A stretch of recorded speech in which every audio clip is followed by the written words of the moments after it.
Hey race fans, it's race day top 5 with me, Frank 5. The round of 12 has come to a close in the windy city of Kansas. And boy, did this race produce a lot of drama towards the end for the final spot to advance to the round of 8. And while that happened, a man who is having a remarkable, successful 2019 season is continuing to build momentum to get himself to Homestead to win that first championship. Number 1, Denny Hamlin, driver of the number 11 FedEx Toyota, put on a clinic performance today at Kansas at the Hollywood Casino 400, capturing the victory, winning it over Chase Elliott, Kyle Busch, Kurt Busch, and William Byron. That's Denny Hamlin's 5th win of the season. This has been a remarkable year for this guy. Starting off the year, winning the Daytona 500 for the late J.D. Gibbs, who died over the offseason, winning at Texas, winning at Pocono, passing Matt DiBenedetto late in the Bristol night race to get his 4th win of the season, and then having such a great performance today. He was one of the best cars, if not the best car, winning Stage 2. He just had such a good race car. Denny Hamlin, at the beginning of the playoffs, it was kind of start off slow. It didn't have a good performance at Vegas, coming on with a top 20 finish or top 15, whatever it was. Had a good performance at the top 5 at Richmond. Ran okay at the Royal Bowl. Don't remember where he finished because honestly, you didn't see him up there a whole lot. Then he, had a very good race car at Dover and performed well up there and overcame some damage and a little adversity from Talladega last week to get up there and finish in the top 5. And today, starting back in the mid-pack at 23rd position, didn't hurt him whatsoever. I mean, he drove to the front, had a very good car, kind of stuck in the first, part of the mid-pack for the first stage of the race, and then second stage, he came alive at the right time, leading those laps, getting the stage win, and then on a couple late race restarts, Denny Hamlin opted to come down pit road with some of the other lead lap cars and take 2 tires. That 2-tire gamble paid off, especially on a lot of other restarts, which I'll get to in a moment. It paid off for Denny Hamlin and Mike Willard to get their 5th win of the season and build momentum and playoff points to get them closer to Homestead to win their first championship. Number 2, Chase Elliott, driver recap. Oh my goodness gracious of me. 2nd place and 3 points above the cut line. Chase Elliott is on to the round of 8. What a comeback for this guy. How did this round start off for him? Badly. Blew up. Lap 7 at Dover. Dead last. Goes to Talladega, doesn't earn any stage points, gets caught up in a crash, yet somehow is able to recover for an 8th place finish. And today, entering, he had 22 points below the cut line. He had to make those 22 points up to get himself into the next round. He finished 2nd in Stage 1 to Joey Logano. He finished in the top 5 or 6th place in Stage 2, and he accumulated tied for the most points as far as stage points today with Martin Truex Jr., who was locked into the next round for the most part because he had all those points and all those wins.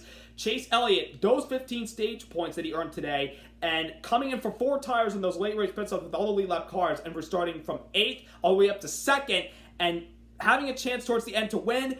It's enough with those 3 points above the cut line to get him to the next round. I can't tell you how happy I am for Chase Elliott, obviously by the shirt and being him being my favorite driver. There's just never give up attitude in this team. And the next few races should suit Chase Elliott well. He's run well at Martinsville, finished 2nd early this year. He's had some good runs at Texas. He ran really well earlier this year, or the finish really didn't show it. And he has run well at ISM Raceway. Should have won that race 2 years ago if Matt Kenseth didn't catch him and pass him in the end. Chase Elliott, with this determination today to make up all those points to get himself to the next round.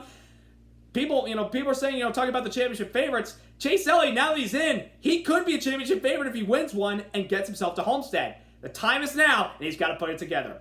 Number 3, Brad Keselowski, the 2012 champ, had basically a race to forget. That car just struggles, tight, loose all day. He accumulated 5 stage points, minus the 10, that's like 10 points off of, what Chase Elliott earned. And they just struggled with the car, and he came in with a 20-point cushion. And at the end of the day, him being stuck in all that traffic, going to lap down at one point, getting his lap back, but then, falling behind in the mid-pack because of contact on one of the, late race cautions in overtime with Daniel Suarez, ultimately relegated Keselowski back to 19th place, and he's 3 points out. Keselowski will not advance to the next round of the playoffs. Honestly, I did not see this coming for the 2 car. I honestly had them as a contender in the round of 8. But they just didn't put together the performance like the 9 car did. And they didn't accumulate enough stage points like Chase Elliott did. So basically, that as well as a poor handling car and just not being so good on the long runs hurt Brad Keselowski. But nonetheless, it was a good year for the team. And hopefully they can rebound next year and be a part of the round of 8 and maybe go to the round of 4 and have a shot at winning a championship at ISM because next year it won't be Homestead. Number 4, Joey Logano, the defending Monster Energy Cup Series champion. At one point, he was almost in danger of not advancing to the next round. They qualified 29th. Very poorly. They struggled, in qualifying. They drove the way up to the mid-pack. Then they pitted in the middle of the race because of a vibration, kind of off strategy. They were able to get their lap back. And on a gutsy call at the end of stage 1, Joey Logano stayed out on old tires and held off the rest of the field, including Chase Elliott, to get a stage win and accumulate 10 points. And he accumulated some points in stage 2, and it looked like Logano was going to be on his way to move to the next round. But, at the first restart in the overtime, he was involved in a crash of the front stretch with Daniel Suarez and Daniel Hemrick. And it looked like Logano, who was 3 points above the cut line at the time, he could be the odd man out. But he was able to pick up a couple positions, finishing in the 17th position, I believe it was. And that is still enough to get him into the next round. So the defending Monster Energy Cup Series champion still has a shot to go back-to-back. The first driver to do that since Jimmy Johnson won 5 years in a row. So Logano fans, stay optimistic.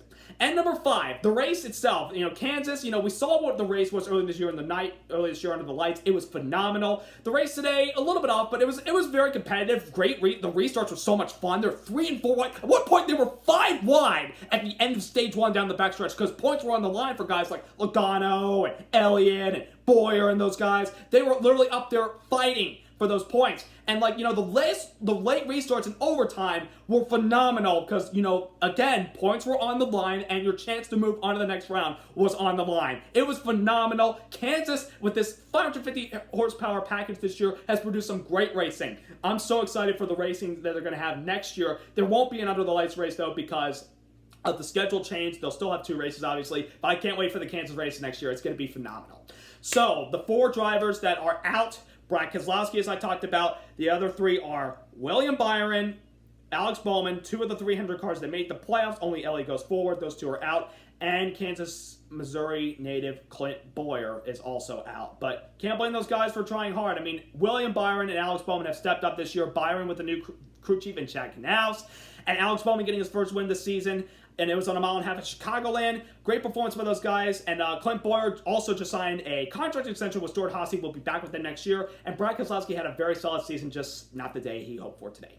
So, the round of 8 begins next week at Martinsville. What type of racing are we going to have? And will any underdog out of those drivers that are on to the next round, Logano, Kyle Busch, Martin Truex, Denny Hamlin, Kevin Harvick, Chase Elliott, Kyle Larson, Ryan Blaney, which one of those guys will win next week and lock themselves into Homestead for the championship? Only time will tell. A new round begins next week. So subscribe, like, congrats to Denny Hamlin on his 5th win of the season, and a new round starts, and it's the round that gets you to Homestead.